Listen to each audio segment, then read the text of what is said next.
Adik-adik, yuk kita dengarkan Sanggar Cerita makin asik. Selamat berjumpa dengan Sanggar Cerita dan kisah lagu dan cerita. Mari kita dengarkan, mari kita nikmati. Sanggar Cerita makin asik. La la la la la la la la Sanggar Cerita makin asik.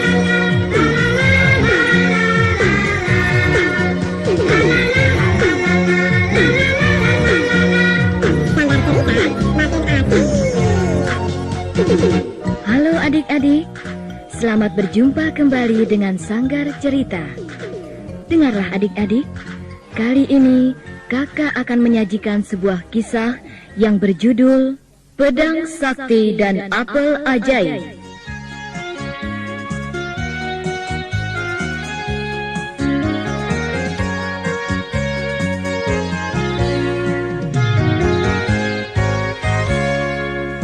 Seorang prajurit muda, sederhana baik budinya, dia menolong sang putri bebas dari petaka. Sang putri ingkar janjinya, sang prajurit dihianati, pedang yang sakti miliknya, oh hilang dicuri. Buah apel, buah ajaib telah memperdaya sang putri dan menolong sang prajurit. Sang prajurit pun naik tahta, memerintah dengan bijaksana, rakyat semua gembira. Negeri adil makmur sentosa, rakyatnya pun sejahtera. Adik-adik, ada sebuah kerajaan yang rajanya suka ingkar janji dan permaisurinya tidak dapat mendidik anaknya yang hanya satu itu dengan baik. Anaknya itu sangat cantik tapi manja. Kecuali itu, ia keras kepala dan sombong. Kerajaan itu mempunyai pelabuhan adik-adik. Suatu hari, ada sebuah kapal yang sangat besar dan bagus berlabuh di sana. Segera setelah kapal yang besar dan bagus itu merapat, pemiliknya turun ke darat. Pemilik itu seorang saudagar yang kaya raya. Ia menyuruh anak buahnya untuk menurunkan barang dagangannya. Seluruh rakyat besar kecil, tua muda sudah berkumpul di dermaga. Dan berita tentang kapal yang besar serta bagus ini sampai pula ke istana. Sang putri ingin tahu dan bersikeras untuk melihatnya.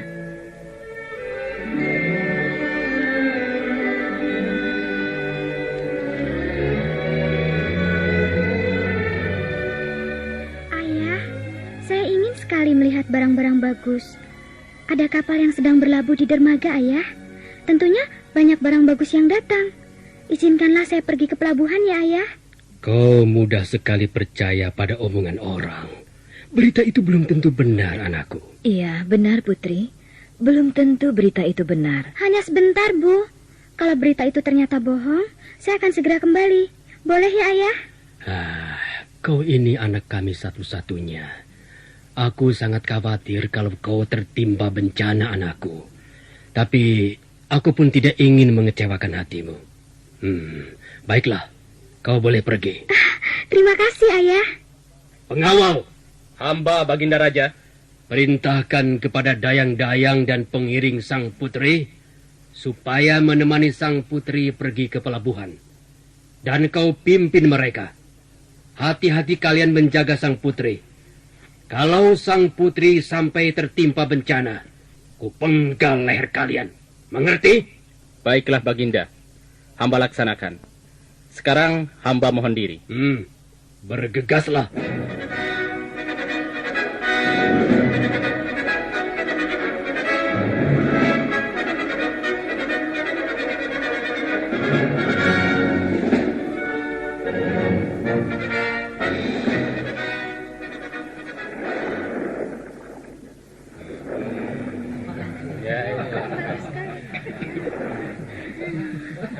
Tuan Putri, kita telah sampai di dermaga. Silahkan kalau Tuan Putri hendak berbelanja atau melihat-lihat barang-barang baru itu. Terima kasih. Silakan Tuan Putri. Kami datang ke sini membawa barang-barang bagus dan barang-barang yang disukai oleh rakyat di negeri ini. Indah sekali barang-barang ini. Tentu Tuan Putri, semua memang mengagumkan. Tapi kalau semuanya mau dibeli, kas negara akan kosong nanti. Untuk itu, Tuan Putri berbelanja seperlunya saja. Di atas kapal saya simpan barang-barang yang lebih bagus lagi. Barang yang paling cocok untuk Putri Raja. Ada kucing yang dapat berbicara. Oh ya? Ada suling yang dapat menyanyi sendiri. Dan barang-barang ajaib lainnya. Ya, saya ingin mengistimewakan sang putri. Barang-barang itu belum pernah saya tunjukkan kepada orang lain. Barang itu khusus untuk sang putri. Menarik sekali. Bisa kau bawa turun kemari? Oh, Tuan Putri naiklah ke kapal. Cukup 5 menit saja. Jika ada yang berkenan pada hati Tuan Putri, bawalah ke istana sebagai hadiah hamba kepada Tuan Putri. Baiklah. Pembawa, Hamba Tuan Putri. kau dan Dayang-Dayang tunggu di sini sebentar ya. Aku naik ke kapal sebentar, hendak melihat barang-barang yang lebih bagus lagi. Baik Tuan Putri. Mari, Tuan Putri, kita naik ke kapal. Silakan.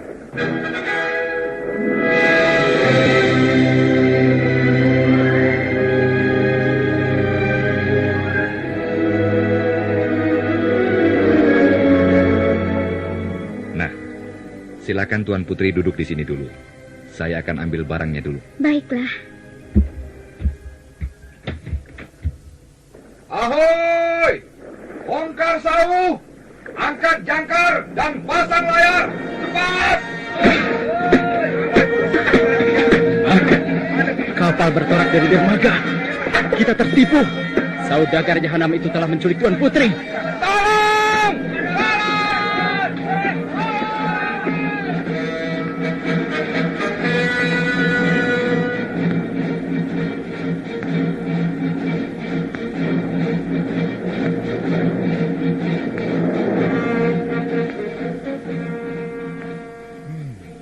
Aku tidak habis pikir. Dari sekian banyak orang di negeri ini, tidak ada seorang pun yang berhasil menemukan Tuan Putri. Aneh. Saudagar kaya itu membawa Tuan Putri kemana dia?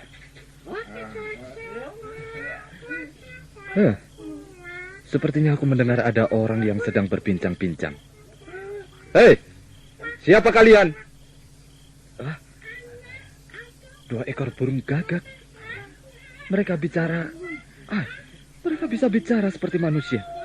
Aneh. Lebih baik aku agak mendekat supaya aku dapat mendengarkan lebih jelas lagi. Raja negeri ini kehilangan sang putri. Sudah 3 tahun mereka mencari tapi tidak berhasil. Memang bodoh benar mereka. Sebenarnya soalnya mudah sekali. Coba mereka mencari ke Laut Selatan, ke negeri raksasa. Sang putri pasti ketemu. Sebab raksasa itulah yang menculiknya. Ia menyamar sebagai saudagar. Sang putri dikurung di istananya. Ia akan dikawinkan dengan sang naga. Sang naga itu adalah anaknya. Tapi siapa yang dapat pergi ke negeri raksasa itu dan kembali dengan selamat? Raksasa itu sangat puas dan lagi tak dapat dikalahkan. Itu tidak benar. Raksasa itu dapat dibinasakan. Tapi bagaimana caranya? Di tengah samudra ada pulau kecil. Di situ tinggal 2 orang peri hutan. Keduanya bertengkar terus-menerus. Mereka memperebutkan pedang wasiat.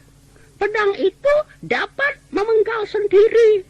Jika saja ada orang yang dapat mencuri pedang itu, raksasa mudah sekali dikalahkan. Tentu saja orang itu harus cerdik dan berani. Sudahlah, lupakan saja hal itu. Mari kita terbang lagi. Ayo. Aku menemukan jalan sekarang. Akan kucoba apa yang dikatakan oleh sang gagak itu tadi.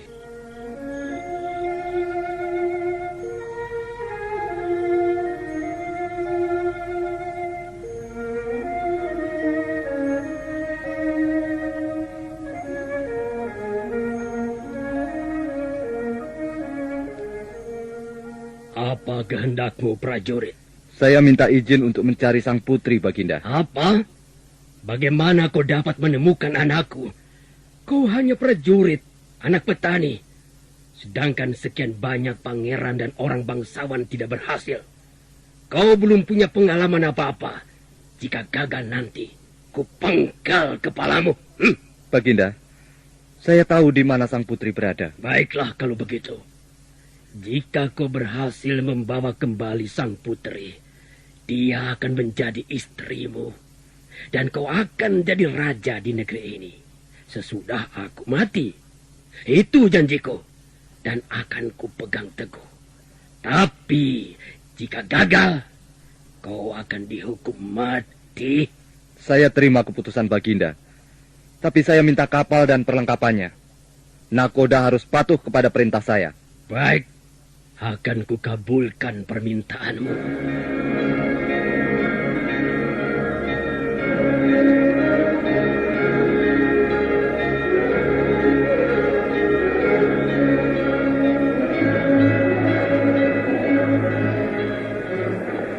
Nakoda, buang sauh. Saya akan turun ke darat. Tapi semua harus tetap siap. Setelah saya kembali, kapal harus berlayar lagi. Kita harus berlayar secepat-cepatnya. Baik, prajurit. Akan kami laksanakan.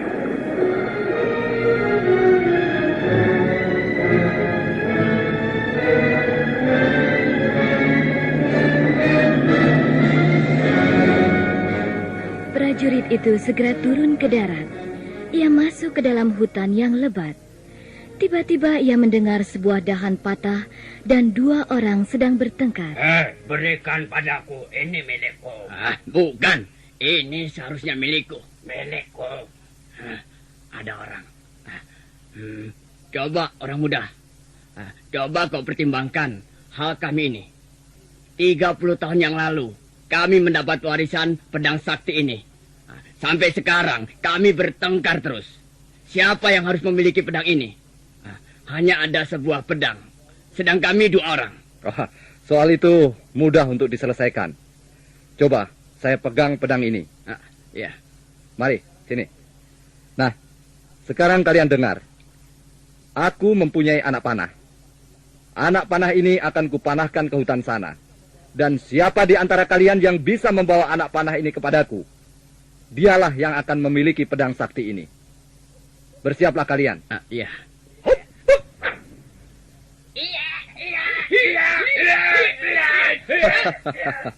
Akhirnya ku dapati juga pedang sakti ini. Pedang sakti ini sudah kuperoleh. Sekarang aku akan pergi ke pulau raksasa itu.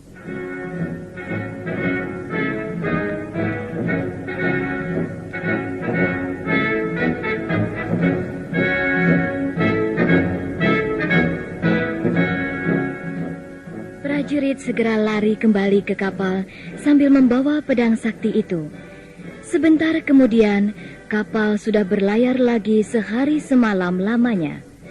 Tiba-tiba, pulau raksasa tampak di depan mereka. Lalu prajurit turun ke darat dan mencari sang putri.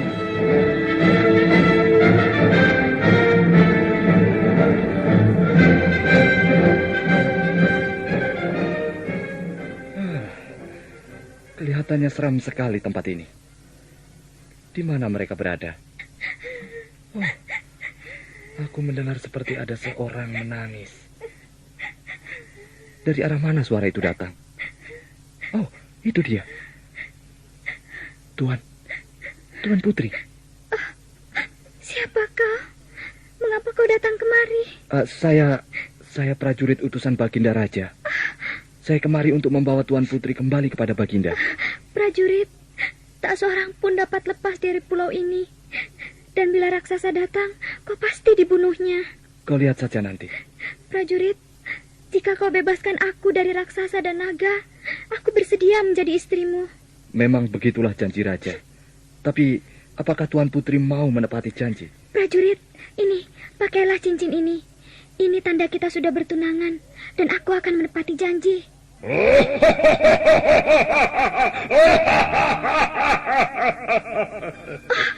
Cepat bersembunyi, raksasa datang, cepat. Bersembunyilah di belakang batu besar itu. Baiklah, Tuan Putri.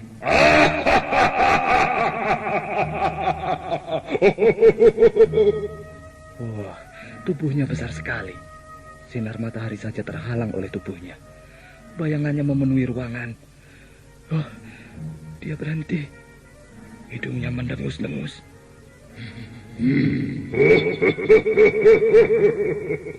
Sudah lama aku tidak makan daging manusia. Sudah berbulan-bulan aku tidak minum darahnya. Sekarang aku mencium bau manusia. Kau bersembunyi di belakang batu besar itu? Ayo keluar.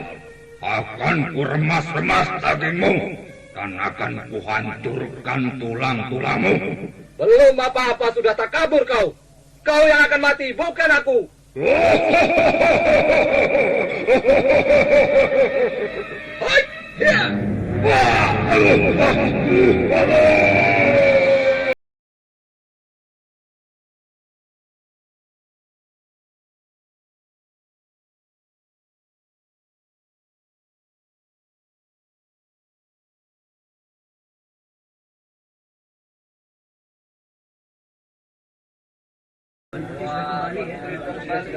Hei rakyat-rakyatku, kalian telah menyaksikan sendiri bahwa sang putri sudah hadir kembali di tengah-tengah kita.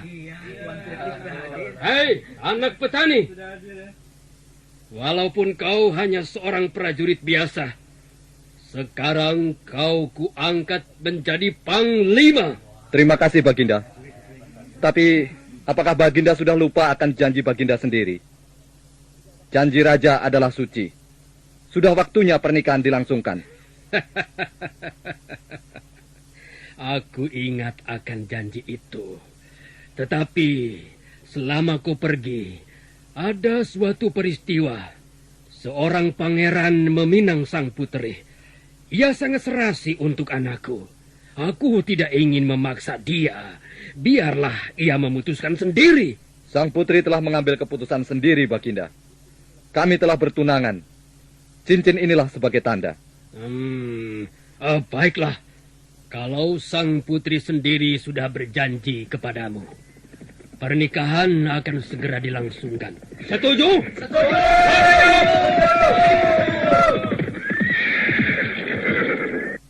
Hei, siapakah kalian ini? Mau apa kalian datang kemari? Aku pangeran, Baginda. Aku menuntut supaya prajurit diusir dan sang putri serahkan kepadaku. Kau jangan menolak pinangan yang sudah kau terima. Kalau tidak kau turuti, istana akan kuserbu. Aduh, kalau tahu begini jadinya, aku tak berjanji apa-apa pada prajurit. Aku sekarang tentu sudah jadi istri pangeran, dan orang tuaku tidak ditantang untuk perang. Sabarlah sebentar, pangeran. Baginda, biarlah aku yang menghadapi mereka. Hai para serdadu, bersiaplah kalian. Bereskan prajurit kampung itu. Ya!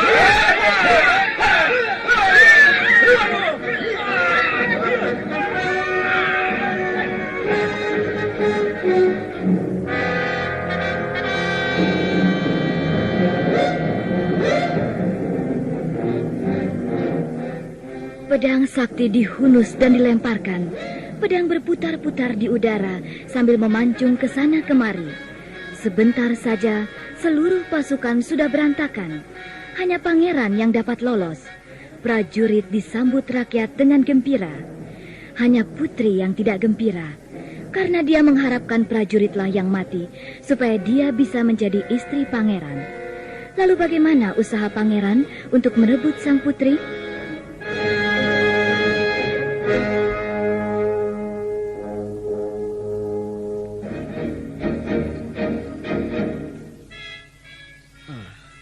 Nampaknya Tuan Putri belum tidur. Lampu kamarnya masih menyala. Ya, akan kucoba ke sana. Tuan Putri. Tuan Putri.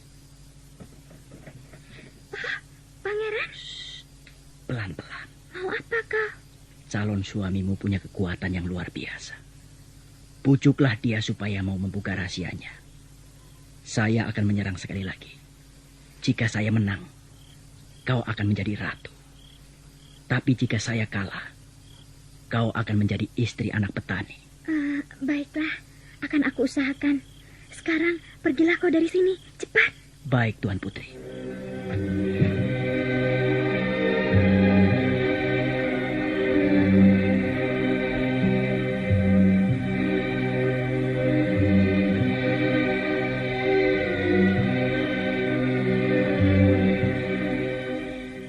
Sayang, belum tidur? Belum. Aku mendapat giliran jaga sekarang. Berhati-hatilah, sayang. Kau tidak usah khawatir. Kau sudah tahu kan kalau aku punya kekuatan di luar diriku sendiri? Kalau tidak, mana mungkin aku bisa mengalahkan raksasa yang buas itu? Aku bangga sekali dengan kekuatanmu, sayang. Tapi, bolehkah aku tahu apakah rahasia di balik kekuatanmu itu? Tidak apa-apa kan kalau juga boleh tahu? Aku kan juga calon istrimu. Aku punya pedang wasiat yang sakti sekali. Pedang itu berasal dari peri hutan. Barang siapa yang memilikinya, dia dapat mengalahkan siapa saja. Sebab pedang itu dapat menyerang dan memancung sendiri. Oh, begitu. Kalau begitu, aku tak perlu khawatir dengan keadaan dirimu. Tuan Putri, beristirahatlah. Hari sudah cukup malam. Dan aku hendak berkeliling di sekitar istana. Selamat malam, Tuan Putri. Selamat malam. Sekarang aku sudah tahu di mana kekuatannya. Sekarang aku punya akal. Aku akan minta bantuan pada empu kerajaan untuk membuatkan pedang sakti yang palsu. Dan pedang palsu itu akan kutukar dengan pedang wasiat yang asli.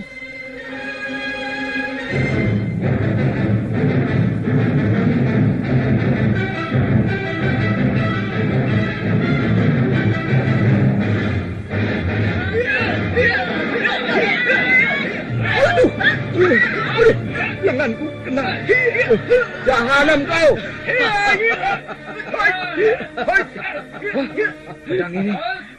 Pedang ini hilang kesaktiannya. Sekarang apa lagi yang mau kau harapkan? Kau sudah tidak mempunyai kekuatan lagi. Sekarang terimalah balasanku ini. Aduh. Kali ini perutku yang hilang. Aduh. Selamat tinggal, kawan.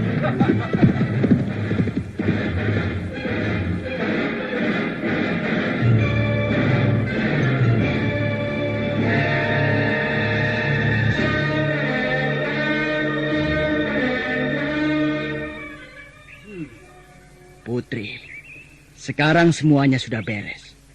Prajurit sudah mati. Kau sudah menjadi istriku. Aku akan memenuhi segala permintaanmu. Aku ingin tinggal di istana milik kita sendiri. Itu pasti, Sang Putri. Tapi nanti suatu saat, coba kalau kau jadi sama prajurit, anak petani itu, tidak akan kau tinggal di suatu istana yang megah dan mewah nanti. Apelnya Tuan Putri.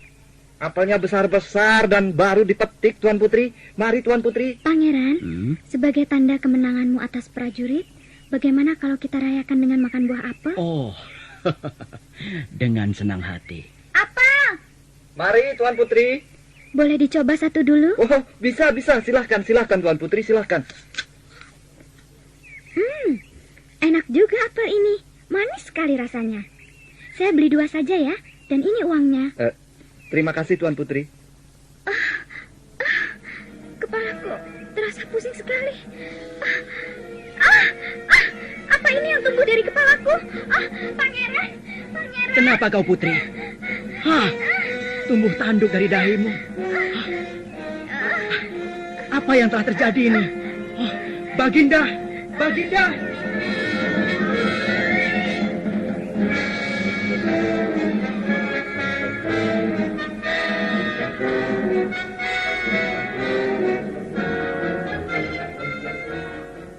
Semua dukun, dokter, dan tukang sihir sudah kami coba. Tapi tidak seorang pun dapat menyembuhkan. Hanya kaulah satu-satunya harapan kami. Oh, tolonglah kami Dia anak kami satu-satunya. Iya. Baiklah, akan aku coba. Tapi izinkanlah aku untuk masuk ke kamarnya. Oh, silakan. Mari. Biarkan aku berdua saja dengan Tuan Putri. Oh, iya. Baik. Hai, Putri. Kau adalah penipu. Kau pengkhianat. Kau menipu aku dengan mulut manis. Kembalikan pedang wasiatku. Kalau tidak, kubunuh kau. Siapa kau? Baiklah, kalau kau ingin tahu siapa aku. Sekarang, lihatlah.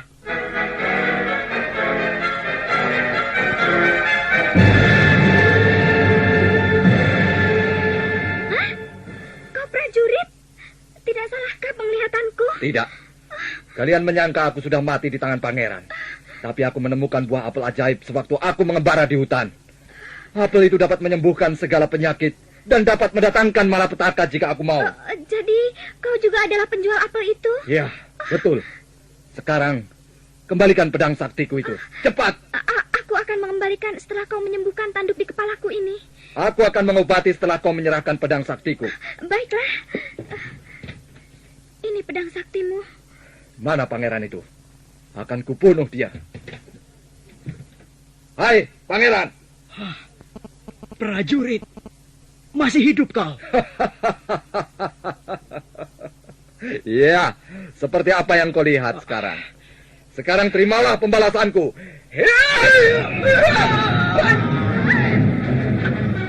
Prajurit, bagaimana dengan tanduk di kepalaku ini? Makanlah buah apel merah ini. Apel merah akan menggugurkan tanduk. Apel kuning akan menumbuhkan tanduk. Sudah gugur tanduk di kepalaku ini. Terima kasih, prajurit. Sudah 2 kali aku melepaskan kau dari malapetaka. Tapi kau mengabaikan budi baikku. Sekarang pangeran sudah mati. Sebaiknya kau juga akan kusingkirkan juga. Kau tidak pantas jadi istri siapapun. Ayah dan ibumu tidak pantas jadi raja dan permaisuri. Kalian adalah orang-orang yang tidak punya harga diri. Kalian harus pergi dari sini. Pergi!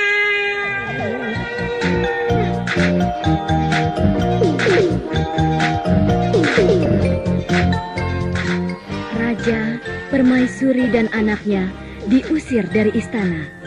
Kemudian prajurit naik takhta dan memerintah dengan bijaksana.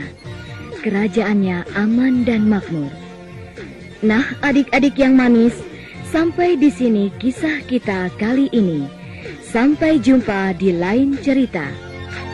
Selamat berpisah dengan sanggar cerita dalam kisah lagu dan cerita.